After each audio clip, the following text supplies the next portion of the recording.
that here at the recovery school, that 9th grade through 12th grade, well, you know, there's that collegiate end of it too. And the collegiate end is really, really a cool thing. And I'm going to bring up Danielle. Come on up, Danielle. All right, Danielle. Danielle is somebody that I've watched, you know, talk to on Facebook, and know that she is really all about recovery. And she's here to share her message of recovery as a young person. As somebody, just as a person in recovery. Private citizen. There you go. So, Danielle.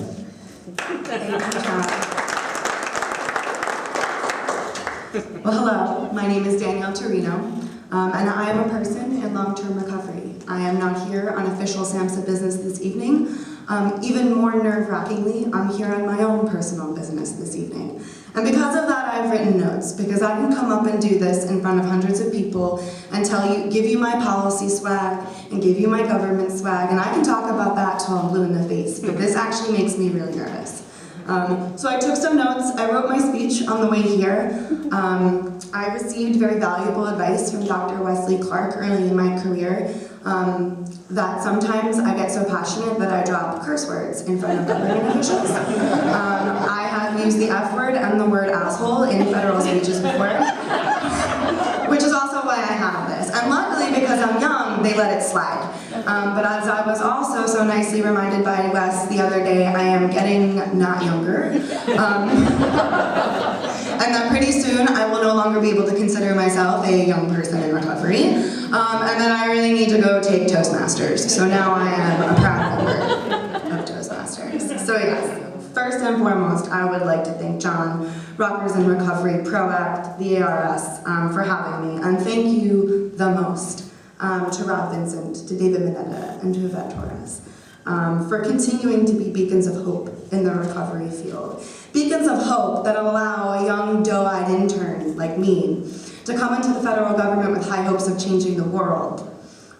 Beacons of hope that taught me that those high hopes are not the naivety of a youthful young worker. That it is possible, and that today, especially after that event at the White House, not only possible but probable. I speak in statistics, right?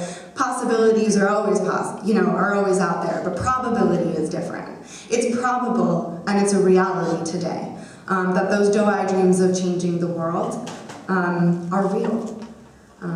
Although I will tell you that 3 years of federal service, I just celebrated 3 years last week, actually will jade you. It will frustrate you. It will make you question the system. But I was told that the only way to change it was to be inside of it. And that the more that my kickbox, the soapbox that I stood on for years as a youth advocate got kicked out from underneath me many times.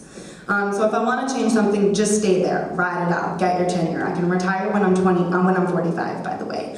And it allowed this young, doe-eyed intern I want to shift to recovery now, because that's why I'm up here. What recovery means to me. And what recovery means to me is it has taken a scared 19-year-old girl from River Edge, New Jersey, a two-time college failout, a girl that had isolated herself from all of her family's friends and everything that she thought she knew. This is the bad part about notes. And had resigned myself at that young age, that my life would end in jails, institution, and death, in that order. It's taken that girl and turned me into a woman with hope, perseverance, faith. A woman today who did get a college degree after failing out 2 times. It took me to become a student, getting my master's degree at Georgetown University, an institution that had rejected me twice because I just wasn't Georgetown material. A woman who 6 weeks after beginning that doe-eyed internship working for Wesley Clark at the federal government became the youngest employed public health advisor in that building. And by the way, just to say, I still hold that title and I'm damn proud. I probably only have another year of that left in me, but I'm gonna ride it out until then.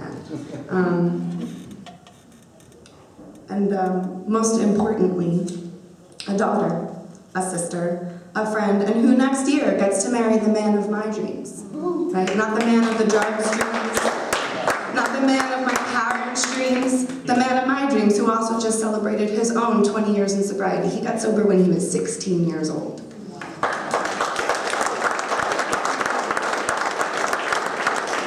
And that recovery to me, while we try to put fancy labels on it and try to tell people what it is and it isn't in the federal atmosphere, recovery to me is the indelible ink on my heart that acts as a constant reminder that I must continue in this path. That in spite of the human trials and tribulations that all of us inside and outside recovery will go through in their life, that I must live with dignity and grace and most of all love without the use of drugs or other substances. Now speaking of indelible ink, my best friend just walked in the room. She's standing back there. She lives in this great city of brotherly love. And I'd like to give a shout out to you. Victoria, that's her name, will tell you that she knows exactly how it feels to watch someone she loves suffer from the disease of addiction. She can tell you countless stories of peeling me off the streets of New Brunswick, New Jersey at Rutgers night after night. She can tell you exactly what it felt like to live with a person stuck in their active addiction. The nightmare that it was to live with me. Sorry.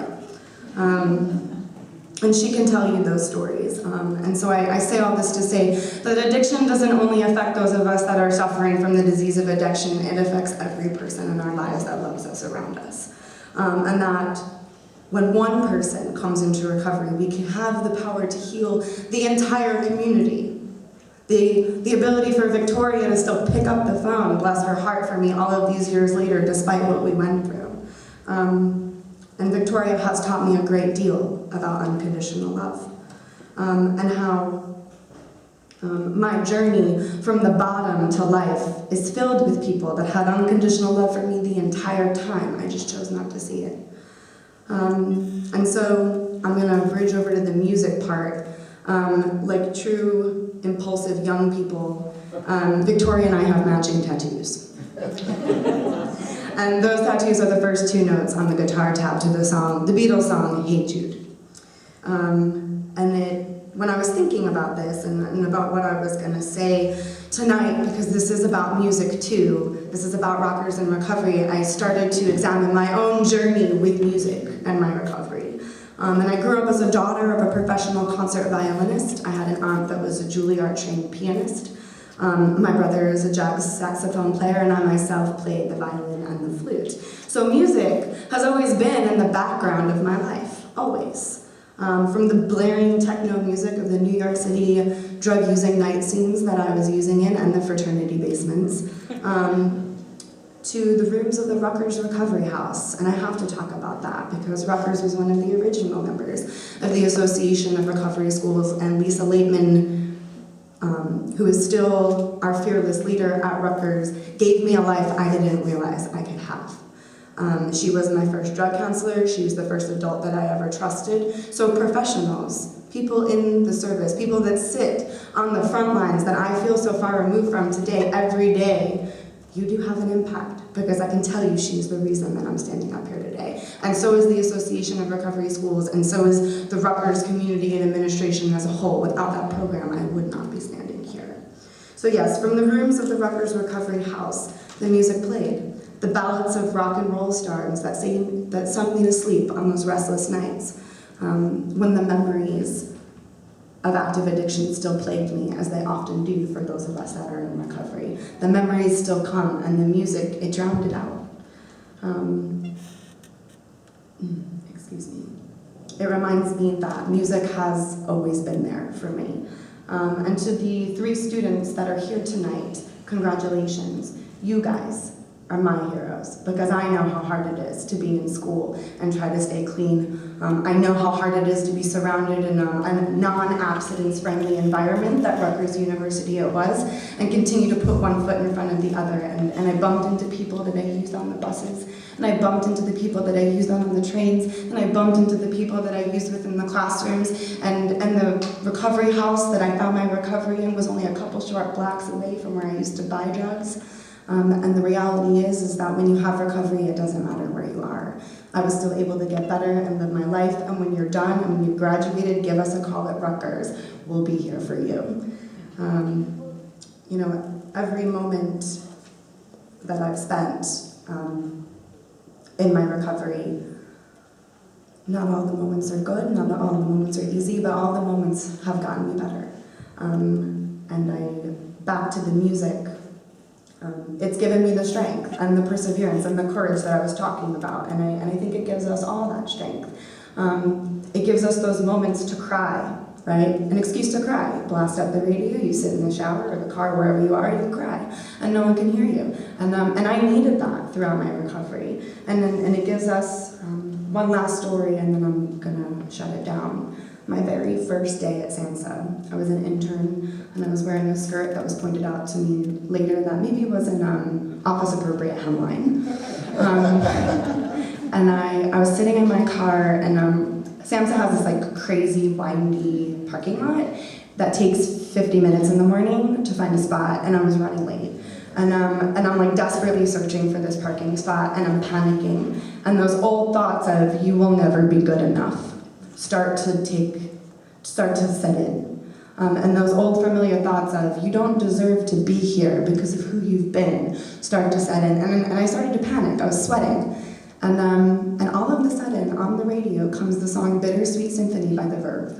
I will never forget that. And it's one of my favorite songs. It always has been. It's kind of tacky, but I love it. And it starts playing. And right in that moment, I realize someone else is with me. And that song gave me the courage and the strength to park the car, turn the car off, pull my skirt down, brush it off, and walk into that building that forever changed my life. And so thank you for having me, and happy Recovery Month.